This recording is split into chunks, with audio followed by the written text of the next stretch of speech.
Greetings, kindred friend. Have you ever wondered why, despite spending your whole life trying to live well, the burden of anxiety in your heart never seems to truly lighten? We often believe we suffer because life is too turbulent, because old age is too taxing, or because the world is full of injustice. However, there is a liberating truth that the Buddha's wisdom invites you to reconsider. You do not suffer because life is difficult. You suffer because you secretly wish that life were different. We spend most of our life essence trying to fix the outside world, trying to bend things that inherently are what they are. You feel pain when plans for your later years crumble. You feel a sense of loss when you see loved ones change, and you fear when the future suddenly becomes uncertain. But do you know? Pain is a natural part of life, while the resistance to reality is the very chain that has imprisoned your mind for so long. Let this mantra soothe your soul before we begin. Pain may touch your life, but resistance is what imprisons your mind. Tonight, I do not bring superficial words of comfort. I invite you to explore 7 harsh truths, not to make you weaker, but to peel away layers of illusion, helping you manually dismantle the cage of anxiety and find the true serenity that was never lost. Let us begin that journey of awakening right this moment. The first truth: you are addicted to control. Try to be still and observe your hands right now.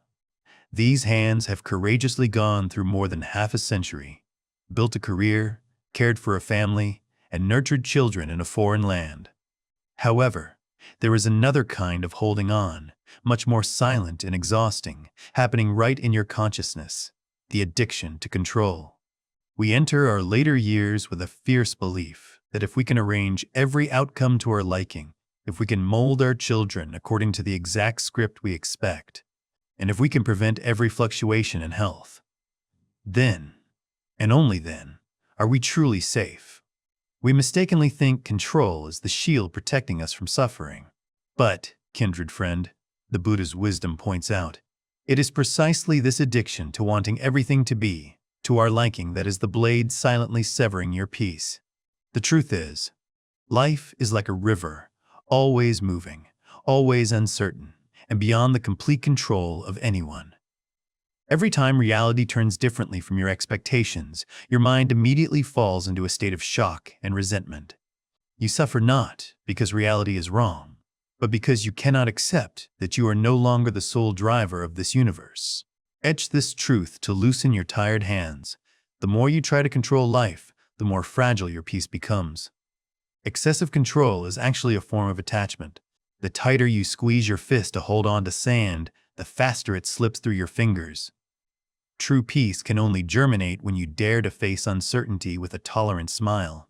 From today, whenever you feel your heart begin to tighten because of an undesired event, I invite you to pause for a beat, take a deep breath, and quietly tell yourself, I let go of control. I return to the present. This mantra is not about resignation or giving up responsibility. It is a brave act of returning the power of guidance to the great flow of causes and conditions. When you have the courage to step aside, you do not lose security. On the contrary, that is when you are truly free. The second truth: no one is responsible for granting you peace. Try to quiet your heart and observe a long-standing silent psychological habit. Do we always live in a nameless state of waiting? We wait for our children to understand our sacrifices, wait for a spouse to be more subtle in sharing our concerns, or wait for the world out there to confirm that we are a good person, worthy of respect. Unintentionally, we turn ourselves into spiritual beggars, always holding our hands out to beg for every crumb of recognition. However, kindred friend, the wisdom of mindfulness reminds us of a forgotten sovereignty. Every time you place your happiness in the attitude of someone else, you are directly handing the key to your inner kingdom to them. You allow them the right to decide whether you are happy or sad, serene or stuck today. You are no longer your own master, but a slave to fluctuations beyond your reach. The truth is somewhat cold but full of liberating power. No one can step inside to live the life in your mind for you. No one can wash away the insecurities or heal the old scars in your heart except your own compassion. When you demand others be responsible for your relaxation, you are trying to build a house on someone else's land. It can collapse whenever they leave. Let this affirmation light your path of self-mastery. The moment you stop waiting to be saved, you begin to be free. True freedom does not come from being understood by the whole world, but from your courage to stand firm on your own spiritual feet. Do not be a victim of waiting for another minute. From today, whenever you feel abandoned or let down by an unsatisfactory relationship, I invite you to gently place your hand on your chest and remind yourself, my peace is my own responsibility. When you accept this harsh truth, you do not become lonely. On the contrary, you become as steady as an ancient mountain, leisurely and serene amidst life's flow, because you understand that the true lamp of peace has always been in your hand, only waiting for you to light it yourself. The third truth, your mind is replaying pains that no longer exist. Kindred friend, try to be still and observe the flow of thoughts in your mind right now. Have you ever realized a painful paradox? That while your body is sitting safely in a comfortable room in America, amidst the stable space of the present, your soul is imprisoned in a theater of the past? The third harsh truth we need the courage to recognize is, most of the pain you are enduring at this moment actually does not exist here. Our mind has a strange but harmful ability, the ability to replay. It is like an old film projector, diligently re-screening black and white films of criticisms from 10 years ago, bitter failures from when you first started out in a foreign land, or heartbreaks that time should have closed. You chew over old grievances, and then your body has to secrete real stress hormones. Your chest tightens for real, and your tears fall for real, for things that have long receded into the past. Etch this truth to release yourself from the maze of time. Your mind keeps alive what reality has already released. My friend, the people who once hurt you may no longer be there. The undesired events have vanished into the void following the impermanent flow of the universe. The world has let them go. Only you are still voluntarily wearing that yoke around your neck. We hurt ourselves with memory more than with reality. From today, whenever a ghost of the past rises to stir your heart, I invite you to perform an act of wisdom. Take a deep breath. Feel the cool air touch your chest to anchor yourself to the pure. Now, and quietly say, this is only a memory. It is not reality. This affirmation is the sharp blade that severs the link with illusion. When you clearly distinguish between what is and what was, you will find the backpack of the past suddenly becomes weightless. Allow what is dead to rest in peace, so you can truly live fully in this breath. The only place where life is actually present and loves you. The fourth truth. Others reflect their minds, not your value. Imagine yourself standing before a calm lake, but the mind of the person opposite you is like a camera lens that is cracked and blurred by mist. No matter how pure and radiant you are, the image appearing in their lens will still be distorted and dark fragments. Kindred friend, have you ever felt your heart break just because of a harsh judgment from a stranger or a cold attitude from your own family?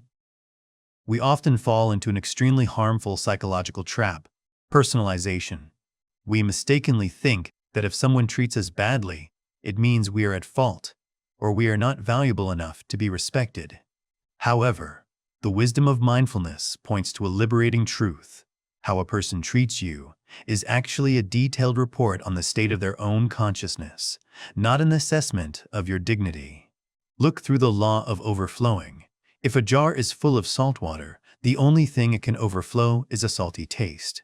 Likewise, a person carrying many wounds will unconsciously hurt others. A soul full of fear will only spread insecurity. And only those who truly have peace can grant peace to the world. Etch this truth to protect the lamp in your heart. Their behavior reflects their inner world, not your value. They do not see you as you are. They see you as they are. When you understand this, Compassion will naturally sprout instead of resentment. You realize the person uttering bitter words is actually a patient writhing in their own pain. From today, whenever you face external harshness, instead of taking that pain into your heart and questioning yourself, I invite you to smile gently and tell yourself, this is their consciousness. This is not my identity. This affirmation is an invisible shield, helping you stand firm amidst the waves of public opinion. You are no longer a puppet pulled by the world's praise or blame. You become steady like a lighthouse in a foreign land. That lighthouse never doubts its own light just because the surrounding ocean is angry. Tonight, let those judgments drift away like smoke, because your essence has always been whole and sparkling, whether the world sees it or not. The fifth truth: everything you love is temporary. Take a moment to look at the maple branch turning brilliant colors outside your porch in this foreign land. We love the haughty red of autumn, but we also silently understand that beauty only truly exists when the branch is ready to leave the tree to make room for the quiet winter. Our life, after over 60 years of ups and downs, is also operating according to such a deep rhythm. This fifth truth is perhaps what makes our hearts tremble most when we have to face it. Everything you love, everything you cherish, will eventually change, will end, and will vanish. Kindred friend, for a long time we have viewed impermanence with eyes of resentment and despair. We feel pain when youth fades, when peers leave one by one, and we are terrified when thinking about the moment of parting with the most loved ones. But let the Buddha's wisdom soothe your soul. Life is not cruel for taking things away. Impermanence is not a punitive sentence, but the pure nature of all existence. Think about it. If a rose never withered, it would only be a soulless plastic flower. If the sunset never set, we would never know how to cherish the sunlight. The preciousness of something does not lie in how long it exists, but in how brilliantly it was present within its finiteness. Etch. This wisdom-filled affirmation for refuge, impermanence makes every moment sacred. When you have the courage to accept that everything is temporary, you do not become cold or indifferent. On the contrary, you will begin to love more deeply, more tolerantly, and be more fully present.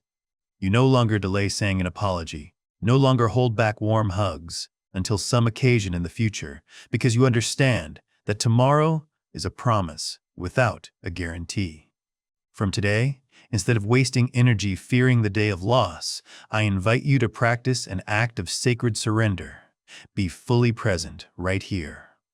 When you talk with your children and grandchildren, let go of the phone, let go of worry, so your soul is truly present in every word. When you take a sip of morning tea, cherish that taste as a unique grace. When you stop fighting the laws of time, you will realize a miracle. The person who truly knows how to live in the present is the one who has touched eternity right in the heart of impermanence. Tonight, let this truth ease the tensions, allowing your heart to expand, to love this life in the most precious and leisurely way. The sixth truth: your thoughts are not the truth. Imagine walking on a familiar road in a foreign land, but suddenly a thick fog rolls in, covering and distorting every shape before your eyes. A dry branch in the fog suddenly looks like a lurking ghost. The fog does not change the reality of the road, it only changes how you see that road. Kindred friend, our mind also operates in such an enchanting and deceptive way.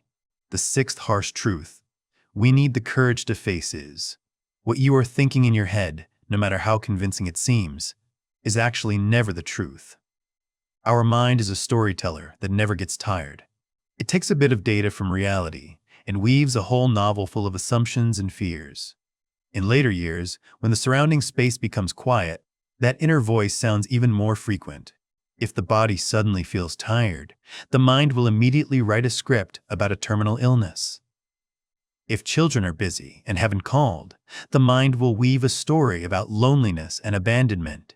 We suffer from those fictional scripts more than from the reality taking place. Etch this liberating truth to regain composure. Thoughts are events, not facts. In Buddhist wisdom, thoughts are like ripples on a lake. or clouds passing across the sky.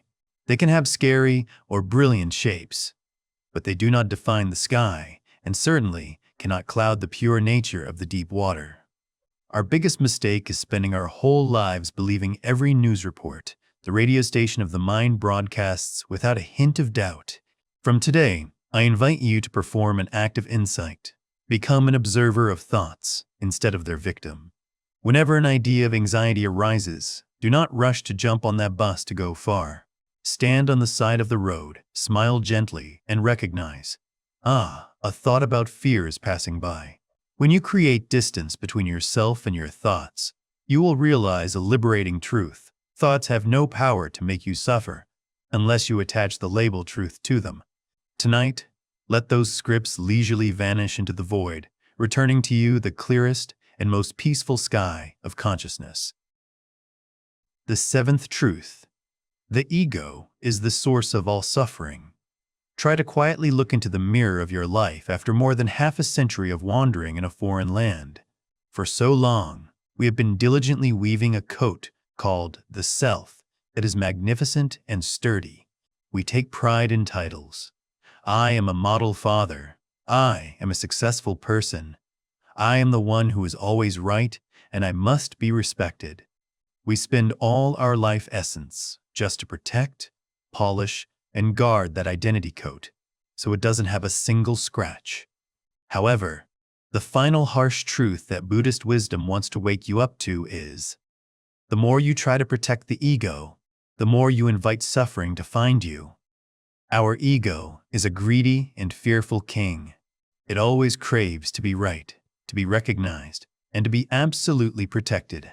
In later years, when old roles gradually close, when children start to have their own paths, not according to our wishes, or when the body no longer listens to our commands, the ego suddenly feels threatened, and the moment that self sees itself as no longer important, no longer powerful, the storm of disappointment, self-pity, and resentment will immediately rise. Etch this ultimate truth to liberate yourself. Suffering begins the moment the ego feels threatened. In the wisdom of mindfulness, the ego is actually just an illusion, a temporary structure woven by the mind. You are not those achievements, nor are you the image that the world praises. You are much vaster and purer than that. When you courageously loosen the attachment to the great self, you will see that this world no longer has the power to hurt you. From today, whenever you feel self-pity or pain rising in your heart because of someone's words or actions, I invite you to perform an act of insight. Take a deep breath, smile tolerantly, and quietly ask your heart, who is feeling hurt here? Is it your true essence, or just the self trying to be right? This question is the light guiding you out of the maze of self-pity. Tonight, allow yourself to shed that heavy cloak of identity. When you are no longer an important someone to protect, you will become a serene soul, leisurely flowing through life like deep water, quiet and inviolable. Kindred friend, let the truths we have just passed quietly sink deep into your consciousness, like healing rain watering the land of the soul after many days of drought. After all, I hope you remember this tolerant affirmation.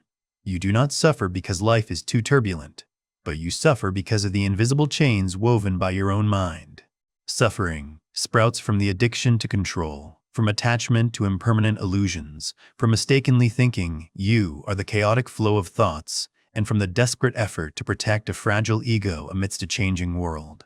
Tonight, allow yourself to drop all those burdens. Etch the ultimate truth to guide your upcoming journey. Peace begins when you stop fighting reality. If today's sharing brought you even a little light into the dark corners of anxiety, I invite you to continue this journey of awakening with me by clicking the subscribe button for the Daily Dharma Light channel. We are present here not to try to change your life, but to learn together how to view life with more insightful and tolerant eyes. Wishing you a life of leisure, a mind always composed, and an intellect always shining. Thank you for your trust and companionship. Goodbye, and see you again in mindfulness.